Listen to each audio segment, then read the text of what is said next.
Hey everyone, it's your girl Jenny with another reading vlog.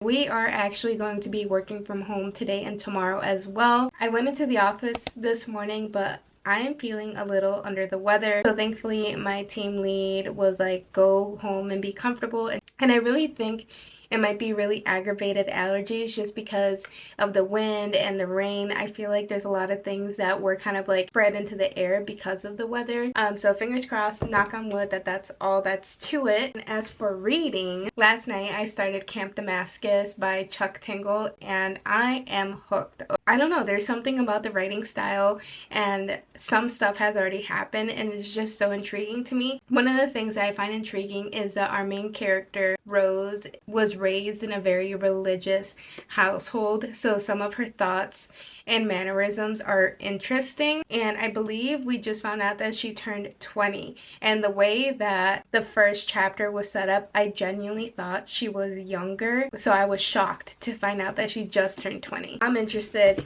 I'm excited to continue my read of that. I forgot to update you, but it is lunchtime. I also changed into something much more comfortable. I have been editing the vlog, so I just took some medicine and I made myself some tea, and I absolutely love this mug. We got it at Telluride back in 2023.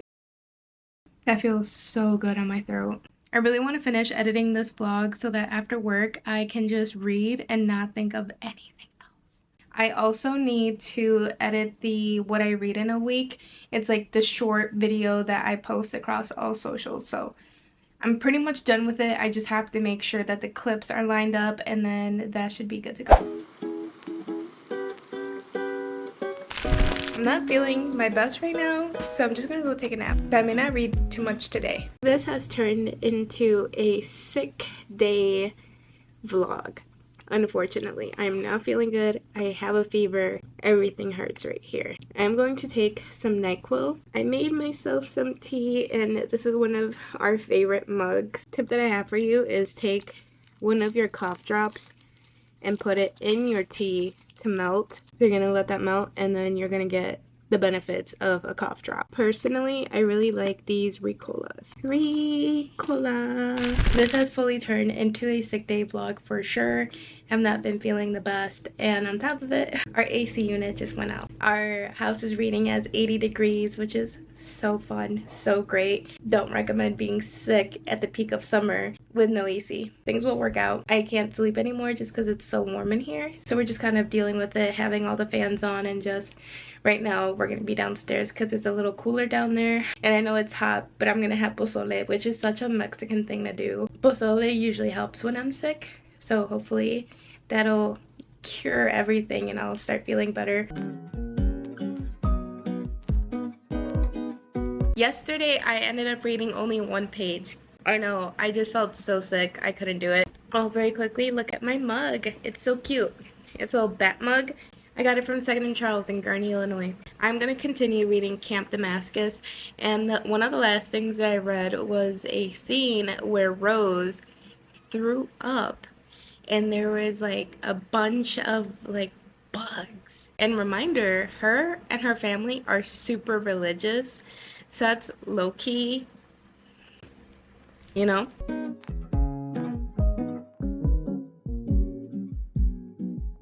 Our main character really loves to do research, and she needs to know like why things are the way they are, and she can't just take things at face value. This is what her dad says. Seems to me you've been up here all night reading about flies instead of trusting in his plan. It's a sin, hun. That feeling you call curiosity is fine in small doses, but when you turn it into a habit, it becomes gluttony. A hunger for knowledge is still hunger.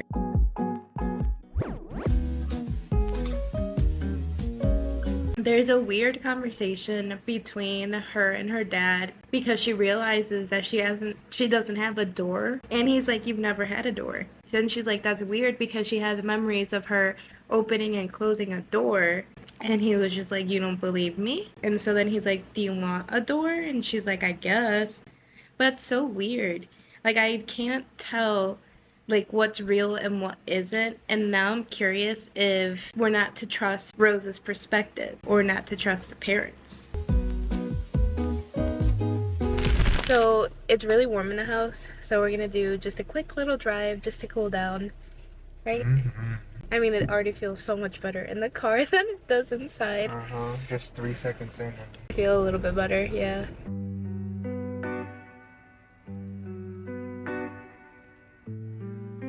Time for a little reading update on Camp Damascus. I don't know if our main character is actually an unreliable narrator because there are a lot of things that are happening that she's even unsure of.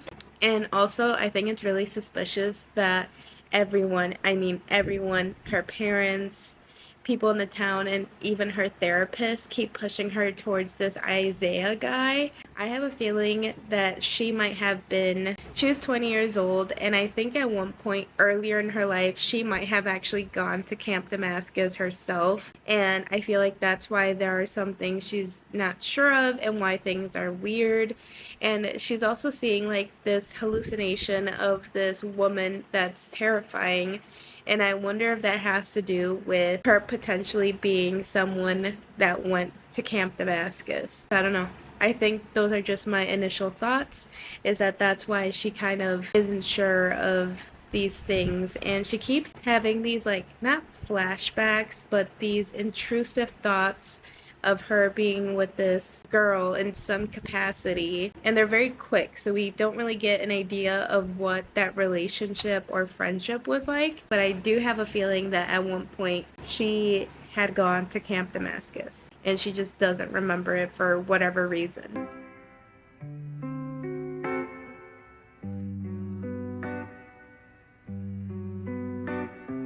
Also, this is one of my favorite mugs. I am officially done with work for the day. Woot woot. Okay, so that means we can refocus on Camp Damascus. Shit is weird in the book in a good way. I just feel so bad for Rose because clearly there's something going on with her that everyone, what the fuck was that? That everyone around her knows about and she doesn't.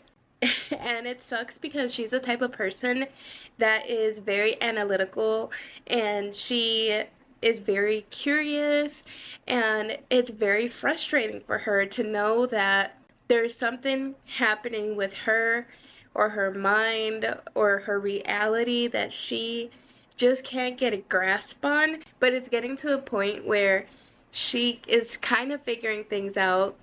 You know, the glass is cracking and she's almost through. I really want to know what happens next.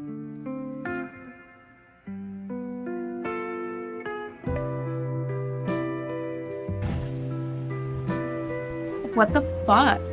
So there is something like paranormal, supernatural going on, and I believed that these supernatural beings couldn't actually harm her. I am wrong. That shit is scary. I mean, it's one thing to be scared of a ghost, but like ghosts can't hurt you. It's more of a demon. She thinks they're demons. Yeah, like ghosts can't hurt you, but these can. Spoiler, so if you don't want a spoiler, skip ahead a little bit. Patched, the demon, is clearly following a system of rules I don't understand, and her attachment to me is nothing short of a mystery. I still have no idea who the girl with short dark hair is, or why I can't remember her, but there's one thing I do know. I'm gay, and there's a demon out there who really doesn't want me acknowledging it. So Camp Damascus is a gay conversion camp, and if you don't know what that is, essentially parents would send their gay kids there in hopes that they could convert them to being straight. There have been plenty of stories where the camp counselors and therapists take extreme measures to convert these kids, and I think this is one of those extreme measures. I don't know how they got it to be supernatural, but it is so chilling thinking about it this way. Haven't finished it yet, but I have a strong feeling that I'm going to end up really loving this, because so far I'm on page 108 and I'm obsessed.